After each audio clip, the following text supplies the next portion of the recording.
História de ataque a um titã explicada em ordem cronológica. Tudo começou a partir de Ymir, uma criança escravizada pelo povo de Eldia, liderados pelo homem denominado de Rei Frites. Por ser uma pessoa escravizada, ela entendia como era se sentir presa e dominada. Por isso, quando Ymir se deparou com um celeiro de porcos, ela os deixou fugir, com o intuito de dar liberdade, que ela mesma desejava, aos animais. Quando o rei Frites descobriu que os porcos fugiram, ele reuniu os escravizados para punir quem tinha os soltado. Com medo da punição, todos acusam a Ymir. Como punição, ela foi perseguida por cachorros e por soldados que atiravam flechas pelo corpo dela. Durante a perseguição, Ymir se deparou com uma árvore pré-histórica que possuía um profundo lago dentro de seu tronco. Entrando nesse lago, Ymir encontrou uma criatura pré-histórica. Ela e a criatura tinham uma coisa em comum: ambos eram seres vivos lutando, instintivamente, para sobreviver. Nesse momento a criança estava com medo de morrer. Ela gostaria de ser mais forte, ter um corpo imortal, e fugir para um mundo livre, livre da morte. Da junção dos dois seres, surgiu a primeira gigante, a titã fundadora, Ymir. Mesmo com tamanho poder, ela se manteve submissa. O rei Frites usou a Ymir como uma arma de guerra para iniciar o Império de Eldia e dominar o mundo. Eles conseguiram destruir diversas nações, incluindo uma nação que se chamava Marley. Ymir foi obrigada a ter descendentes do rei. Logo, surgiram suas filhas, Maria, Rose e Sina. Durante uma cerimônia dentro do exército de Eldia, um soldado atirou uma lança em direção ao rei, com a intenção de matá-lo. Num ato de impulso, a escravizada Ymir se jogou na frente da lança e morreu. Levante e trabalhe, este é o motivo pelo qual você nasceu nesse mundo, nossa escrava, Ymir. Falou o rei. Maria, Rose e Sina foram obrigadas a comer o corpo da própria mãe morta, para passar adiante os poderes do titã fundador. A alma de Ymir foi para um mundo em que não existe vida, morte e medo. Esse mundo é chamado de Caminhos. Nesse lugar, o tempo e espaço não é igual ao mundo real e Ymir passou dezenas de anos construindo titãs, um após um. Se eu não tivesse me jogado na frente do rei, será que? Muito tempo depois, o Império de Eldia continuava soberano. Um exemplo desse grande poder ficou marcado na história da humanidade. Novamente, o exército de Eldia massacrou o grande povoado de Marley.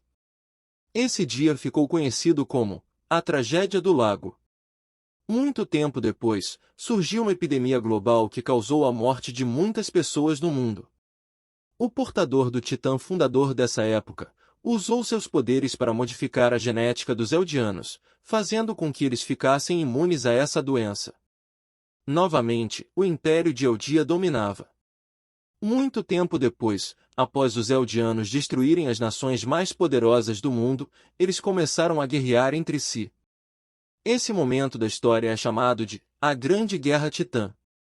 As famílias eldianas buscavam mais poder e destruição. Essa guerra chegou ao fim graças a um homem chamado de Karl Frites. Karl Frites era portador do titã fundador. Cansado de todo o terror e massacre que os Eldianos causaram no mundo, ele se aliou a uma família chamada Tibur. Quando a grande parte das famílias Eldianas estavam destruídas, pela primeira vez ocorreu a queda do Império de Eldia. Karl Frites aproveitou dessa situação e fez um juramento de anti-guerra diante dos Tibur para não causar mais nenhum terror para o mundo, e exilou grande parte dos Eldianos em uma ilha chamada de Paradis. Mesmo com o pacto de não agressão, Karl construiu 3 grandes muralhas de 50 metros formadas por milhares de titãs colossais, com a intenção de isolar ao máximo os Eldianos do mundo exterior. Sendo assim, as nações de fora, por medo, não atacavam e os Eldianos de Paradis ficaram presos dentro das muralhas. Dentro de Paradis, o sobrenome Frites passou a ser chamado de Reis. O restante dos Eldianos do mundo, que estavam enfraquecidos, foram dominados por outras nações. Essas nações decidiram criar campos de concentração para punir, segregar e identificar aqueles que causaram terror no mundo.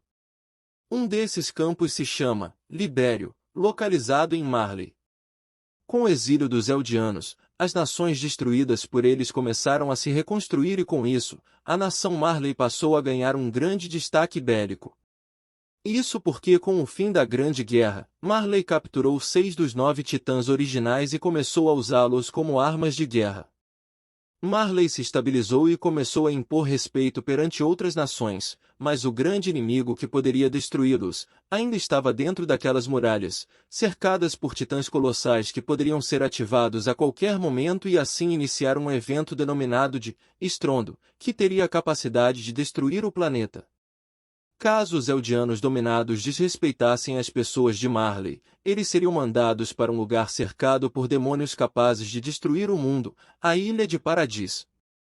Mesmo com uma grande dominação de Marley nos guetos, surgiu, de forma discreta, uma organização de culto para a Deus Ymir. Nesse culto, os Eldianos dos campos pregavam que a Deus Ymir salvaria todos, e que naquele lugar, existia alguém de sangue real, um verdadeiro Frites. Porém, tudo era uma farsa. Não existiam Frites naquele lugar. Essa mulher, também chamada Ymir, era apenas uma pobre pessoa que recebeu um nome pesado demais.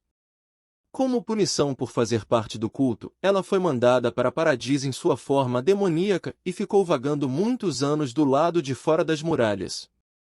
Outra organização cresceu dentro dos campos de concentração. Eles ficaram conhecidos como revivalistas. O objetivo deles era derrubar o governo de Marley, conseguir roubar o Titã fundador e criar novamente o Império de Eldia. Somente com os Eldianos que estavam nos guetos, não queriam incluir os Eldianos de Paradis. Os revivalistas possuíam em segredo um dos 9 titãs. Essa organização foi descoberta, porém, um dos seus membros conseguiu escapar com vida e se infiltrou em Paradis. O nome desse membro é Grisha Jäger, o portador do Titã de ataque. Grisha, após muitos anos estudando sobre a família Reis, conseguiu roubar o Titã fundador, e pela primeira vez, vemos um portador desse Titã não ser alguém da família Frites.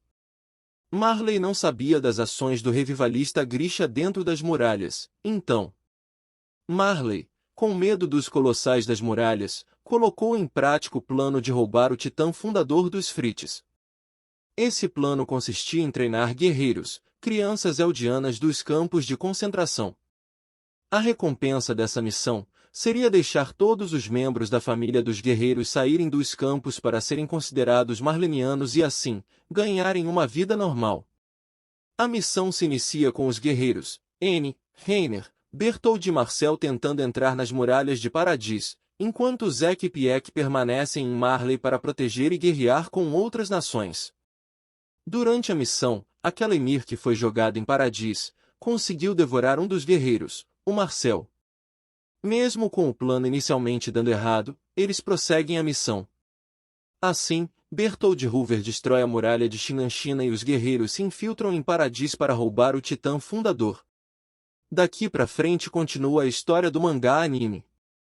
Inscreva-se no canal e ative as notificações. Obrigado por assistir ao vídeo.